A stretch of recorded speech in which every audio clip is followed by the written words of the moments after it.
Hello and welcome everyone to another StarCraft 2 England cast. Today I've got game 2 of this best of 3 between IMReady, who is the red Protoss player in the top right position, and IMNesTea, who is the blue Zerg in the lower left. As I said, this is game 2. If you haven't watched game 1, pause, go to my channel, check out game 1, then come back and be like, woo, game 1 was awesome, because everyone who watched it, we already know it was awesome. You don't. I do. Everyone else who watched it did. You don't want to be left out of this party, do you? No, you do not. So, what does this mean? Well, if you haven't watched Game 1, I'm going to spoil it right now. We did see Reddy take it so well. I really do honestly believe the way Reddy won that game was just through the feedbacks on the investors. They were sick.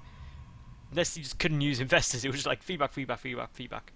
I can't even say it that quick. It just killed everything. And then, of course, with no fungal growth, the Broodlord army got completely trounced. The Vortex was okay, not magical, but Reddy still crushed it. So, what does this mean for Game 2? Well, IMNesTea obviously wants to win. It's a best of 3. If he doesn't, he's knocked out by a teammate as well. That's irritating. And essentially now we're just down to what can IMNesTea do. He's got different options. It'll probably be a 14 or 15 pull yet again into a quick expansion. Obviously we do see here this pylon on the low ground that says Reddy is going to be going for a fast expansion. Could be anything with a Nexus first, to a Forge first, to a double gateway, into a lot of Zealots, but it's going to be a Forge first, as we can see. So this basically means now IMNesTea needs to take his third at around the 4 to 5 minute mark, 4 minute 20 ideally, or do a big 2-base play. The only other option is, well, drop down, go to a 1-base lair, but I don't actually think this would work. That strategy wouldn't work on this map. I'm talking about the one where you get the Overlord creep spread and build spines to attack, but because it's a ramp, I don't think it would work. That's quite cool. Anyway, so we do have IMNesTea going for the third first, but the probe, it's already there. The probe is going to get some blocking and instant attack from both. I think the probe would just win this fight, but pylon block at both bases, that is going to be so irritating. It's going to delay IMNesTea quite significantly. He's going to need to get out some more Zerglings, and another probe coming around, just hiding. We may see it just try to pick off that drone. We may see a brief cancel, and that is just beautiful because now that probe cannot actually engage, that drone cannot engage the probe without dying, and that means this third base is being delayed for essentially 25 minutes. Which is completely sick. The Zerglings are coming down though, and of course this is already massively delaying IMNesTea's expansions compared to Reddy's, and Reddy's still safe because he's got these Nexus. He knows the Zerglings are back, trying to pick off anything they can, but essentially now IMNesTea's in a position where he needs to almost double expand in very, very quick succession. The probe has pulled back, obviously knowing that the Zerglings are out. We'll see a drone come down to take a third pretty much now to get that 4 minutes 20 timing. So all in all, the 3 bases will be up at relatively the same time. It's the second base that was super heavily delayed, really significantly delayed actually, but again nearly the exact 4 minute 20 for the third base out of IMNesTea there, so that's all good. Meanwhile Reddy, he's got no gas yet, he's got the gateway up, he's got the Nexus on its way, and again we're looking to be going into a much more macro orientated game as game 1 was, because neither of these players cheesing, doing any super early aggression as it stands.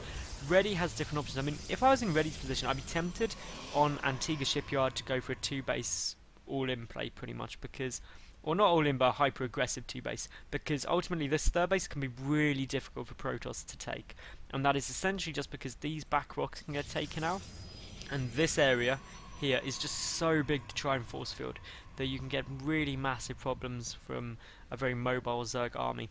IMNesTea on the other hand, he is transferring some drones down because obviously he's going to be way oversaturated at his main just due to the fact that his natural was delayed so much. The other important thing to note is the worker count is in Reddy's favour at the moment. That will change once this third base kicks in, but for the moment Reddy's had a much better early game start in my opinion. Especially economically, set up for the mid-game so well. This Overlord is just having a little peek around. No one knows it's there though, so it's all good. The Queen transferring up to the third base. There's a Queen at every base. No more in production though. So obviously that just means that we need to see more creep spread. Creep spread is happy spread. That's what I think. So we've got IMNesTea just pumping drones. We've got a +1 ground attack on its way.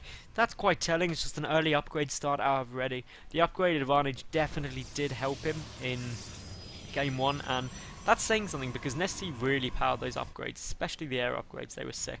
So what we got at the moment, more drone transfers coming down. We should see IMNesTea starting to pull ahead now in the work account. There we go, just slowly coming up about 5 ahead.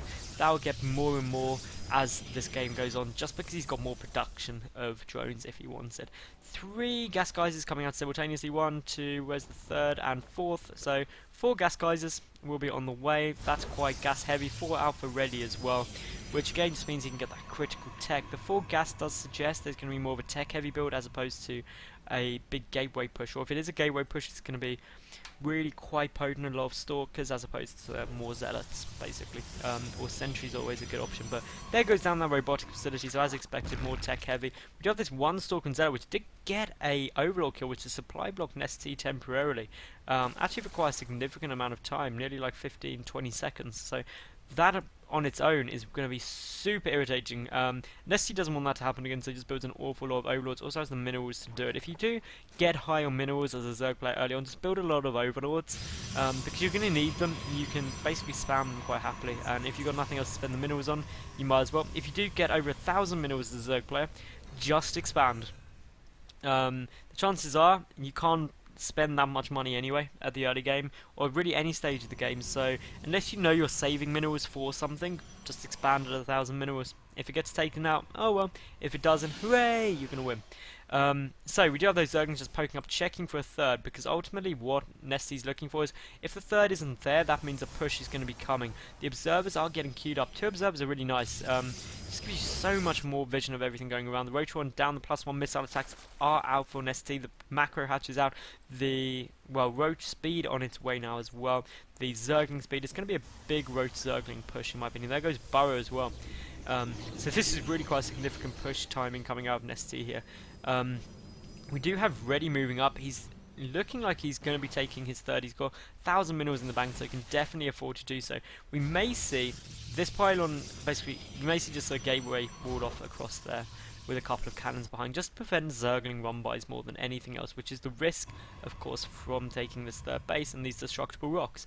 Meanwhile, let's just take a look around. We've got a Twilight Council that's coming out. That's probably for Blink, almost certainly. May also be for Templar Archives later on. Ready, of course, for those High Templar was so effective against the Infestors. But again, if we see a lot of Roaches come out, as it looks like IMNesTea is getting a timing ready for that +1 missile attack, then this could be really, really potent. These Zerglings being forward, just denying any scouting, seeing anything that may move forward. But obviously, the observers will be coming. And when you see observers, you know exactly what could be coming out.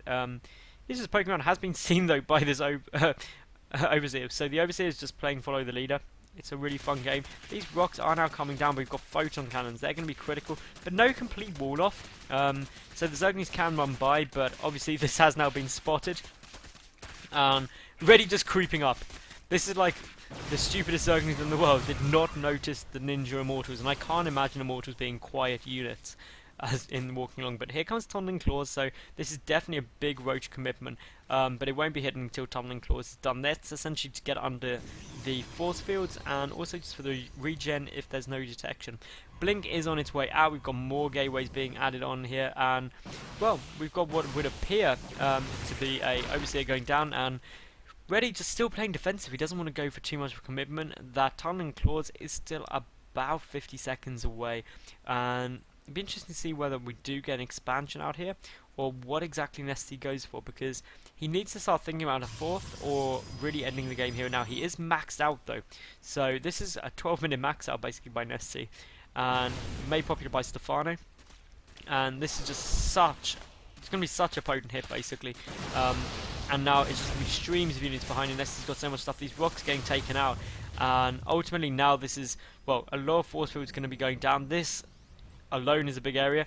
That plus that plus that is a huge area to try and force field, and why this map is really quite awkward for Protoss players. But if somehow IMNesTea does hold this, it's going to be in a great spot, and for the moment his force field is absolutely on the money, cutting this Roach army, well, a good quarter of it out straight away. That was absolutely beautiful, but more Roaches getting reinforced. But the longer this push goes on without taking down this Protoss ball, the more units Ready can get out. And as that gets further, even better. Some more roaches getting picked off for free, remember. You can't get much more cost effective than that. And if we look at the resources lost, over 2,000 more resources lost. We do have a third base looking like it's going to get pushed, but again, units have been killed for free here, there, and everywhere. IMNesTea is remaxing, but obviously the longer Ready stays on this equal base front, he's going to be fine. +3 ground weapons already on the way out, +1 armor done. Good burrow, but of course there is an observer there. That's seeing everything. More roaches getting picked off for free. Again, some zerglings did burrow, but again, the loss tab is now getting absolutely scary in terms of IMNesTea and how cost effective Ready is being right now. And there's going to be a wall IMNesTea hit where he's not got the upgrade advantage or anywhere near it. I mean, he's got +1 missile attack against 2-1 upgrades. So that is pretty crazy. More good force fields go down. This force just trying to be split up. But again, IMNesTea kind of going for a last-ditch effort, and Ready is absolutely demolishing it. Got himself into a good defense position, an amazing blink forward, picking off even more stuff, and I feel like Ready could just counterattack here, and there would be nothing IMNesTea could do about it. He's remaxing with 22 roaches, and he still has only got a fraction more supply than Ready, who is resupplying on the low ground from this forward pylon with more stalkers. The +3 weapons is half done. The 1-1 upgrades on the way from melee. And of course the +2 missile attack is now finished. His 4th base for IMNesTea, that is not getting up. Will be forced to cancel it. It's very careful. A lot of creep tubers taken down, and no cancel even went off there. IMNesTea is banking up a lot of minerals though, so that's not massively important. And well, this is just an incredibly scary force. These roaches getting taken out, trying to get a nice little surround at any point they can, but there's so many immortals in there. The immortals aren't getting focused either, and they just do so much damage. It's really scary. And well, I can't help but feel Ready is just going to push through here now. I mean, there's another 22 roaches coming out, but that supply, roaches are so supply heavy. If there's that many in production, this is really all that's on the field now, and Ready is already taking that out. He's still going to be ahead in supply after this resupply by IMNesTea, and this third base, that's going down. It's really a last-ditch effort. The only advantage is that there's not many force fields, but I don't think that's going to make any difference in the slightest. There is still that Immortal up. I mean, how many kills? A 15-kill Immortal, and there's the GG, and Ready takes this 2-0. So that was an amazing series. I love casting that. That was just brilliant. If you did like it, please give it a thumbs up. That'd be awesome. Please subscribe. New games up daily. Usually awesome games like this, so do subscribe so you don't miss anything cool. Leave any comments below, that'd be sweet as. Follow me on Twitter, obviously. Tell your friends. That's pretty much everything. But most importantly, I hope you did enjoy, and I hope to see you again. Thank you very much for watching, and catch you soon. Bye for now.